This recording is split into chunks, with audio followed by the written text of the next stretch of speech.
I'm going to show you how to brew and unlock Bowman's Brew, which is an excellent potion to use. It increases your marksmanship by 3, slows down stamina loss when aiming for 10 minutes.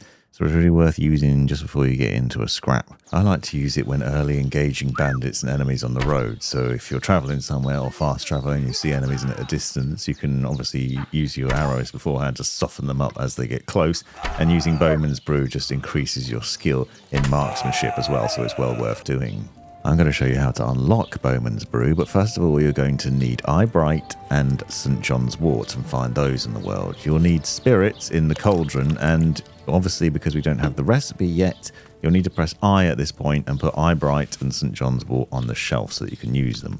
We then need 2 handfuls of Eyebright.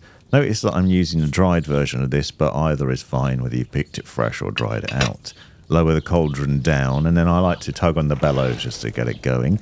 And we need to boil it for 3 turns. So turn the sandglass over and wait for that to drain out, and then obviously turn it over again and then again and boil it 3 times. Now I'm going to make a mistake in the process of crafting the Bowman's Brew because I want to show you something. If you pay attention to this, you'll notice when you make a mistake that Henry will make a comment on it at the end to suggest what you should have done instead. The more potions you brew, the more skills you unlock in the alchemy section, and at one point you'll have a skill that will enable you to make mistakes during the brewing process and yet still craft good quality potions. So it's worth brewing loads of these if you can. Obviously you can also sell the potions. Now we grab the St. John's Wort and put it in the mortar after you've raised the cauldron up so it doesn't continue to boil while you're doing this, and then grind that up in the mortar and pestle. And then what you want to do is to put that into the cauldron as well and follow these steps here. The next part of it is actually to distill using the file. So I actually poured it directly from the cauldron, but what you want to do here is to distill it, so use the still instead.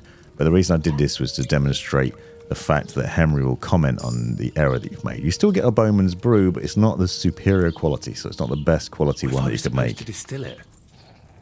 Once you've done that and you've unlocked it, it will then appear in the book. Now, in future, in the recipe book, you can head to that, and as long as you've got the right amount of the herbs, you can then just press and hold the prepare button on PC, it's E, and then it'll deploy the various ingredients onto the shelf automatically, and then you can just repeat this process and keep on brewing it.